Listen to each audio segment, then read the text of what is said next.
This is the corn anglais, better known as the English horn. No one really knows how the English horn got its name, but in today's video, I'm going to be sharing with you guys 7 things I wish I knew before I started learning this instrument.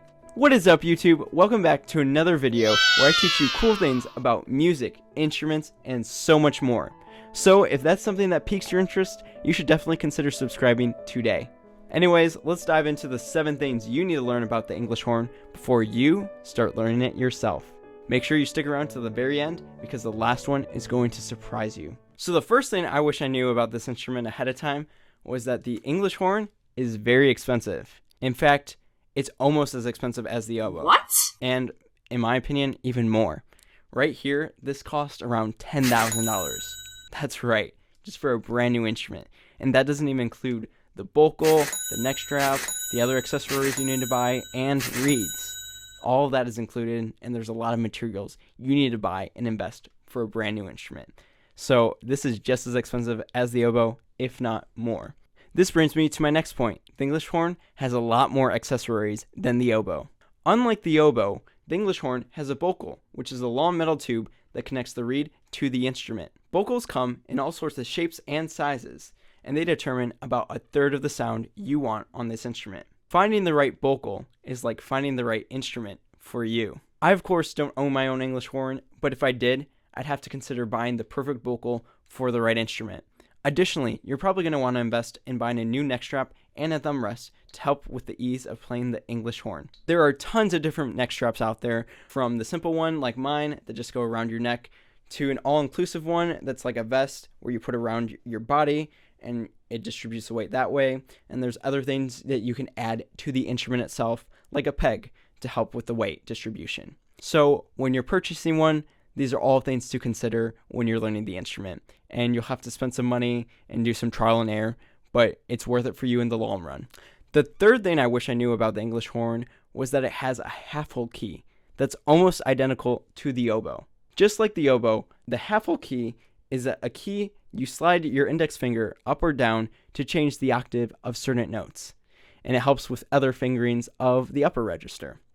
Now, when I was learning this instrument, I didn't realize that the half-hole key is very minimal. You're not supposed to move up or down that much. That was an exaggeration that I was originally doing. It should be as small of a change that you do on the oboe. So literally like that, something very small. So the next 2 points kind of fall back to back to each other. So the fourth point is I wish I knew that the English horn was actually easier to play than the oboe. And the reason it's easier is because of the reeds, which is point number 5. The reeds are bigger and wider. And the reason they're bigger and wider is because it's a bigger instrument, obviously.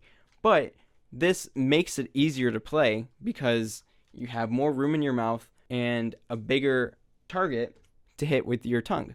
So there's more opportunities to play this instrument without being as precise as you were on the oboe with a small reed. I think it's because there's more space in the mouth for the reed to vibrate, but I'm not entirely sure on how that works. The 6th thing I wish I knew about the English horn was its sound and tone are completely different than any other instrument. The English horn has a very warm and mellow sound, which means it gets a lot of solos. And it's also really great for blending with other instruments. I personally think it blends better with other instruments than the oboe does, but it's mostly because of that mellow sound and warm quality to it, because it's a lower range instrument. All in all, it's very beautiful, and I think Dvorak New World Symphony does an excellent job of showcasing the English horn, so give that a listen. Before I talk to you guys about our last point in today's video, I want to take a brief moment to thank today's sponsor. Hey Zeke, why were you using 2 stands for your last performance? Well, I just had so many pages that they didn't all fit on one stand. Can't you just use an iPad to avoid that issue? Even if I did use the iPad, I'd have to stop playing my instrument completely to turn the page. So this was the best solution. That makes a lot of sense, but you know there's an easier way. Have you heard of the Vangoa Smart Page Pedal Turner? It allows you to turn the pages on your iPad with your feet instead of your hands. So that way you can draw your attention more to the performance instead of a silly page turn. I think you would love it. You should definitely try it out. I've never heard of that before, but aren't there other issues like it lagging or connectivity? Actually, the Vangoa Smart Page Pedal Turner has 6 settings, which allows it to be more adapted to fit each person's and player's needs. It has Bluetooth connection that is compatible with PCs, iPads, iPhones, and Androids. It is silent and sensitive so that it doesn't bother your playing. It also frees your hands so you can pay attention more to the performance and the music itself. And it is distinguished from traditional page turners because they can be adjusted forwards, backwards, left, right, up, down, play, pause, a lot of different things that will fit your need when you're playing music or want to listen to music. So I think you should give it a try and you'll love it.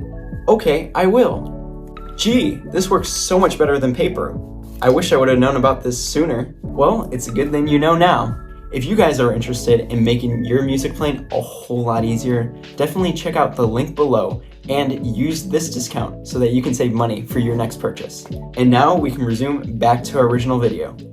Alright, the final thing I wish I knew about the English horn before I started learning it was that the reeds are drastically different and you have to make your own reeds. Unlike oboe reeds, English horn reeds come in all shapes and sizes. In fact, there are some people that play with the wire. There's some people that don't use a wire when they make the reeds. Almost everyone uses like a suction cup at the end, so that way it sticks onto the English horn, but there's really no standard on how you make an English horn reed. So you have to do a lot of trial and error when you're learning this instrument. The dimensions are also very different than the oboes, so you can't rely on any of that. There are some similarities, but in the end of the day, it's up to you to make your own reeds.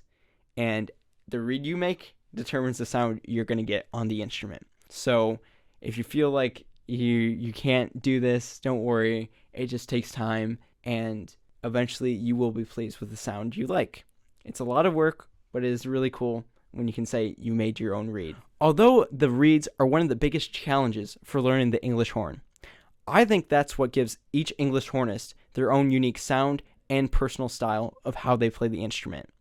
If you have any questions about the English horn, make sure to leave it in the comments down below.